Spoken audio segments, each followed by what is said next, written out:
I'm Kat Royer, and welcome to my YouTube channel, Down to Earth Real Estate. Today we're going to be talking about the tightrope act that you would need to perform if you needed to sell your home in order to buy your next one. This is a major process, and by no means is it going to be easy. And I think today would be a great time to go ahead and give you a few tips on how to make this happen. So you've decided for sure that you need to sell your home. You're ready for the next step. You're ready for maybe a step up, or maybe you're looking to get a smaller home based on your situation. And you have the equity in your home that you can put down on your next home. This is wonderful and all well and fine. However, you really need to start talking to a few professionals in order to make sure that you're on the right path and that you are going to be setting yourself up for success.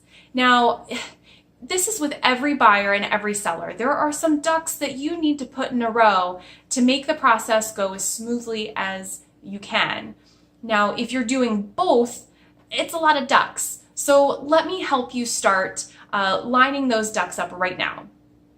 Number one, I highly recommend you go ahead, find your listing agent, and honestly, if you're looking to sell and then buy again in the same general vicinity or state even, you can use that realtor to both sell and buy. So make sure you really like them.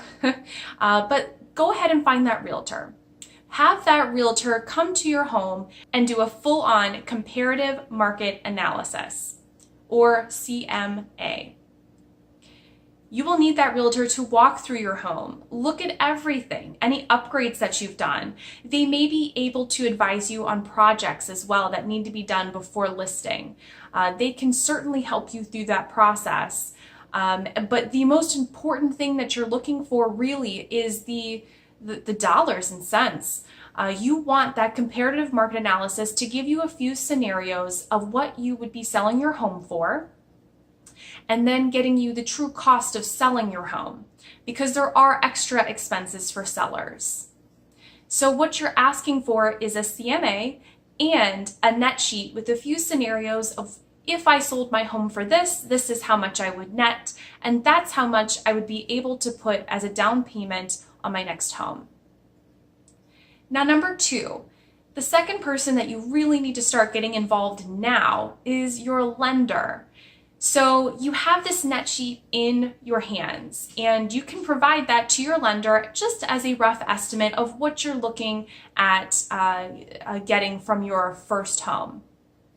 Your lender should be able to advise you not only on what kind of loan you qualify for, but also how much you are able to spend on that next home, given the equity that you could potentially put into the next house. Now, some people are very lucky, and these are the people who can afford to buy without selling. So at this point, you know how much you're going to net from the sale of your home, but you are willing to risk maybe a few months of a double mortgage payment because you can, and you qualify for it per your lender. Now, really, we need to talk about a few contingencies that you would want into place, either way that we go with this. The less contingencies you have in your offer, typically the better, especially in a hot spring or fall market here in Maryland. So if you can get that contingency off the radar, that's even better, and it may be worth the risk of having a double mortgage payment for a few months as you buy and you sell. So the contingencies that we need to discuss if you do need to sell in order to buy, there's three. There is a home to sell contingency. There is a home to settle contingency.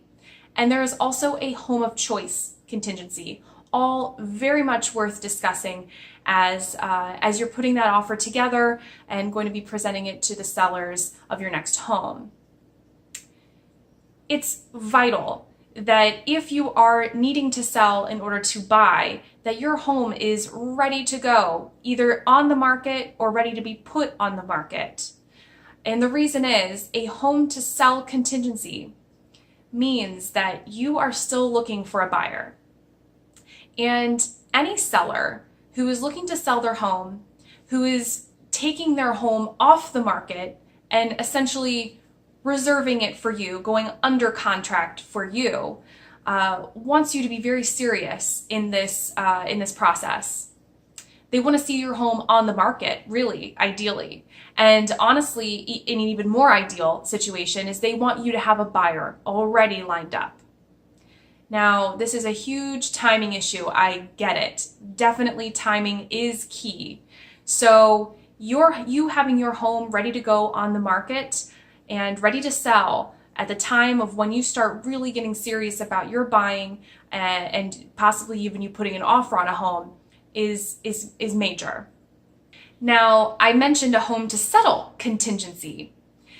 So remember, home to sell is you are still looking for your buyer. A home to settle contingency means you are already under contract with your home to sell, right? With your home that you're trying to sell. And you are just going through the processes, getting all the contingencies off the table. They're doing their home inspections, they're doing their appraisal process, and the further you are down that line, the better. The reason why is it puts your seller at ease.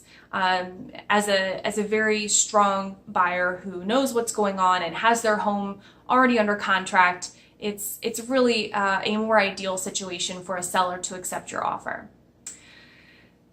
Okay, so maybe you've already put your home on the market. I think that's really a huge step. And getting your home on the market and then trying to find the next home is scary.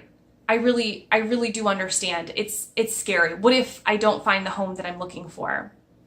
And so what we would do is put a contingency into place with your buyers of your current home, a home of choice contingency.